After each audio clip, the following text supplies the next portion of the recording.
అందరికీ నమస్కారం. హిందూ లైబ్రరీకి స్వాగతం. ఈరోజు మనం ప్రపంచ ప్రసిద్ధిగాంచిన పూరి రథయాత్రకు సంబంధించిన విశేషాలను తెలుసుకుందాం. ఈ రథయాత్రకు సంబంధించిన వివరణలు బ్రహ్మపురాణం, పద్మపురాణం, స్కందపురాణంతో పాటు కపిల సంహితలో కూడా కనిపిస్తాయి. అలాగే 13వ శతాబ్దం నుంచే యూరప్ యాత్రికులు ఈ పండుగని దర్శించినట్టుగా రికార్డులున్నాయి. దాంతో ప్రపంచంలోనే అతి పురాతన మరియు అతిపెద్ద రథయాత్రగా దీన్ని చెప్తారు. ఈ రథయాత్రలో రథం తయారీ నుంచి రథయాత్ర పూర్తయ్యే వరకు కూడా ఎన్నో సంప్రదాయాలు, పద్ధతులు అవన్నీ కూడా ఈరోజు మనం తెలుసుకుందాం. ఒరిస్సా రాష్ట్రం రాజధాని భువనేశ్వర్ నుంచి 60 కిలోమీటర్ల దూరంలో ఉంటుంది పూరీ క్షేత్రం. ఇది హిందువులు అతి పవిత్రంగా భావించే చార్ధామ్ క్షేత్రాల్లో ఒకటి. ఈ ఆలయంలో జరిగే ఉత్సవాలన్నింటిలోకి కూడా ఈ రథయాత్ర చాలా ప్రముఖమైనది. ఈ యాత్రలో లక్షలాది మంది భక్తులు పాల్గొంటారు. ఈ ఉత్సవం 12 రోజుల పాటు జరుగుతుంది. ఆషాఢ మాసంలో జరిగే ఉత్సవానికి 6 నెలల ముందు నుంచే ఏర్పాట్లు జరుగుతూ ఉంటాయి. సాధారణంగా ఏ హిందూ ఆలయంలో అయినా సరే ఊరేగింపుకు ఉత్సవ విగ్రహాలను మాత్రమే తీసుకొస్తారు. కానీ ఇక్కడ స్వయంగా గర్భగుడిలోని మూల విగ్రహాలనే ఊరేగింపు కోసం తరలిస్తారు. అది ఇక్కడి ప్రత్యేకత. అలాగే ప్రతి ఆలయంలో చేసినట్టుగా ఒకే రథాన్ని ప్రతి సంవత్సరం ఉపయోగించకుండా ప్రతి సంవత్సరం కొత్త రథాలను నిర్మిస్తారు. అది కూడా మరొక ప్రత్యేకత. అలాగే రథ నిర్మాణం అంతా కూడా లెక్క ప్రకారమే జరుగుతుంది. చెట్లు కొట్టడం నుంచి రథం తయారీ వరకు ప్రతిదీ పద్ధతి ప్రకారం, లెక్క ప్రకారం జరుగుతుంది. ఆ వివరాలు ఇప్పుడు తెలుసుకుందాం. ఈ రథయాత్రలో 3 రథాలు పాల్గొంటాయి. జగన్నాథునికి, బలభద్రునికి, సుభద్రాదేవికి వేర్వేరు రథాలు ఉంటాయి. ప్రతి రథం యొక్క ఎత్తు, పొడవు, వెడల్పు, రంగు కూడా వేరుగా ఉంటుంది. రథాల తయారీలో వాడే కలప ముక్కల సంఖ్య, చక్రాల సంఖ్య కూడా వేరేగా ఉంటుంది. పూరీలో రథం తయారీదారులు శతాబ్దాలుగా ఒకే తరానికి చెందినవారు ఉంటారు. వాళ్ళు వంశపారంపర్యంగా ఈ పని చేస్తూ ఉంటారు. రథ తయారీకి సంబంధించిన పనులు వసంత పంచమి అంటే మాఘ పంచమి నుంచి మొదలు పెడతారు. ఆ రోజు రథ నిర్మాణశాల అనే చోట పూజ చేసి అక్కడి నుంచి ఒక సమూహం అంతా బయలుదేరతారు. వాళ్ళందరూ కూడా పూరికి సమీపంలో ఉన్న దస్పల్లా జిల్లాలోని అడవులకు వెళ్ళి అక్కడ చెట్లను ఎంపిక చేస్తారు. కొబ్బరి, వేప చెట్లు మాత్రమే దీనికి వాడతారు. కానీ ఈ పని మొదలుపెట్టే ముందు అక్కడ వనదేవతను పూజించి గ్రామదేవత అనుమతి కూడా తీసుకున్న తర్వాత మాత్రమే అడవి నుంచి కల్పన తెస్తారు. ఆ కల్పన పూరి చేర్చిన తర్వాత అక్షయ తృతీయ రోజు ఇంకో ముఖ్యమైన ఘట్టం మొదలవుతుంది. వైశాఖ శుద్ధ తృతీయ అంటే అక్షయ తృతీయ రోజు ఆలయంలో ప్రత్యేక పూజలు నిర్వహించి రథశాలలో రథ నిర్మాణ పనులు ప్రారంభిస్తారు. కళాకారులందరూ కూడా సమావేశమై పనిముట్లు, కలప, వాటికి సంబంధించినవన్నీ కూడా పూజించి అప్పుడు రథ నిర్మాణాన్ని ప్రారంభిస్తారు. ఈ 3 రథాల తయారీకి కలిపి మొత్తం 2188 కలప మొక్కలను వాడతారు. వాటిలో 832 మొక్కల్ని జగన్నాథుని రథానికి, 763 భాగాలు బలరాముని రథానికి, 593 భాగాలు సుభద్రాదేవి రథానికి వాడతారు. 9 మంది శిల్పులు, 125 మంది సహాయకులు కలిపి ఈ రథాలను తయారు చేస్తారు. ఈ 3 రథాల్లో కూడా ఒక రథసారథి, 4 గుర్రాలు ఉంటాయి. అలాగే ప్రతి రథం చుట్టూ కూడా 9 పక్కల దేవతల విగ్రహాలను తయారు చేస్తారు. చాలా అందమైన పెయింటింగ్స్ ఉపయోగించి వివిధ దేవుళ్ళ, దేవతల అందమైన పెయింటింగ్స్ కూడా వేస్తారు వీటిపై. ఆషాఢ శుద్ధ పాడ్యమి నాటికి రథ నిర్మాణాలు పూర్తయి యాత్రకు సిద్ధమవుతాయి. జగన్నాథుని రథాన్ని నందిఘోష అని, బలభద్రుడి రథాన్ని తాళధ్వజం అని, సుభద్రాదేవి రథాన్ని పద్మధ్వజం అని పిలుస్తారు. రథాల తయారీ పూర్తయింది కదా, ఇప్పుడు శాస్త్రోక్తంగా రథయాత్ర ఎలా నిర్వహిస్తారో తెలుసుకుందాం.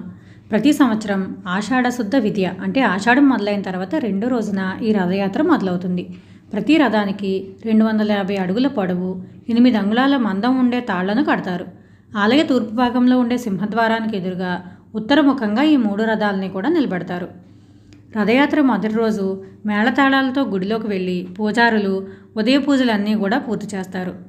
శుభముహూర్తం దగ్గరికి రాగానే జగన్నాథ అని పెద్దగా అరుస్తూ రత్నపీఠం మీద నుంచి విగ్రహాలను కదిలిస్తారు. ఆలయ ప్రాంగణంలోని ఆనంద్ బజార్, అరుణ స్తంభం మీదుగా వాటిని ఊరేగిస్తూ బయటకు తీసుకొస్తారు. ఈ ఊరేగింపులో ముందుగా దాదాపు 5.5 అడుగుల ఎత్తుండే బలరాముడి విగ్రహాన్ని తీసుకొస్తారు. బలరాముడి విగ్రహాన్ని ఆయన రథమైన తాళధ్వజంపై ప్రతిష్ఠించి తర్వాత స్వామి విగ్రహానికి అలంకరించిన తలపాగా, ఇతర అలంకరణలు తీసి భక్తులకు పంచిపెడతారు. అవి అందుకోవడానికి భక్తులందరూ కూడా పోటీ పడతారు. తర్వాత ఇదే పద్ధతిలో సుభద్రాదేవి విగ్రహాన్ని కూడా తీసుకొచ్చి పద్మధ్వజం అనే రథం మీద ప్రతిష్ఠిస్తారు. చివరిగా దాదాపు 5 అడుగుల 7 అంగుళాలు ఎత్తుండే జగన్నాథుని విగ్రహాన్ని భక్తుల జయ జయధ్వానాల మధ్య ఆలయ ప్రాంగణంలో నుంచి బయటకు తీసుకువచ్చి నందిఘోష అనే రథం పైన ఉంచుతారు.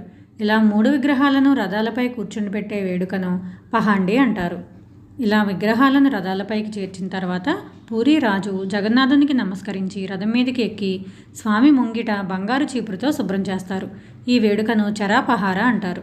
తర్వాత ఊరేగింపుకు సిద్ధంగా ఉన్న స్వామిపై పూరి సంస్థానాధీశులు గంధం నీళ్లు చిలకరించి కిందికి దిగి రథం చుట్టూ 3 ప్రదక్షిణలు చేస్తారు. అలాగే బలరాముడిని సుభద్రాదేవిని కూడా అర్చించి వారి రథాల చుట్టూ కూడా ప్రదక్షిణ చేసి రథాలకు తాత్కాలికంగా అమర్చిన మెట్లను తొలగిస్తారు. ఇప్పుడు జగన్నాథుడు యాత్రకు సిద్ధమైనట్లే. జగన్నాథుని రథం మీద ఉండే ప్రధాన పూజారి ఆదేశాల మేరకు కస్తూరి కళ్ళాపి చల్లి హారతిచ్చి జై జగన్నాథ అని అరుస్తూ తాళ్లను పట్టుకుని రథాన్ని లాగడం మొదలు పెడతారు. లక్షలాది భక్తజనం నడుమ జగన్నాథుని రథం చాలా నెమ్మదిగా కదులుతుంది. దీన్నే ఘోషయాత్ర అంటారు. ఈ క్రమంలో ఎన్ని అడ్డంకులు వచ్చినా సరే రథం వెనకడుగేసే ప్రసక్తే ఉండదు. ముందుకే వెళ్తుంది కానీ ఆగదు. జగన్నాథుడు చేరవలసిన గుండీచా మందిరం కేవలం 3 మైళ్ళ దూరంలో మాత్రమే ఉంటుంది. కానీ దాన్ని చేరడానికి దాదాపుగా 12 గంటల సమయం పడుతుంది. స్వామివారి రథయాత్రకు ముందుగానే ఈ గుండీచా ఆలయాన్ని చక్కగా శుభ్రపరిచి అలంకరిస్తారు. దీన్ని మార్జనం అని అంటారు. ఇలా గుండీచా ఆలయానికి చేరుకున్న తర్వాత ఆ రాత్రి బయటే రథాల్లోనే మూల విరాట్లకు విశ్రాంతినిస్తారు. మర్నాడు ఉదయం మేళతాళాలతో గుడిలోకి తీసుకువెళ్తారు. వారం రోజుల పాటు గుండీచాదేవి ఆతిథ్యం స్వీకరించిన తర్వాత తిరుగు ప్రయాణం అవుతారు. ఈ మధ్యలో ఇంకొక అద్భుతమైన ఘట్టం ఉంటుంది. అది ఆశ్వేజ శుద్ధ పంచమి రోజు జరుగుతుంది. దీన్ని హేరా పంచమి అని అంటారు.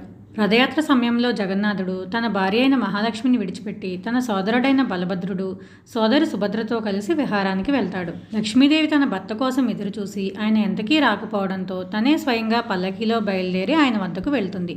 కానీ ఆమె వెళ్ళేసరికి గుడి తలుపు మూసివేసి ఉంటుంది. దాంతో ఆమెకు కోపం వచ్చి తిరిగి ప్రధానాలయానికి వెళ్ళి ఒక ప్రత్యేకమైన ఆచారంలో ఆయన రథంలో కొంత భాగాన్ని పాడు చేయమని తన పరిచారకులకు చెప్తుంది. తర్వాత స్వామివారు రథంపై ఎక్కాలని చూడగా రథం పాడై ఉండడం చూసి ఏం జరిగిందని అడుగుతారు. అప్పుడు జరిగిన విషయం తెలుసుకుని మహాలక్ష్మి వద్దకు వెళ్ళి ఆమెను బ్రతిమలాడతారు.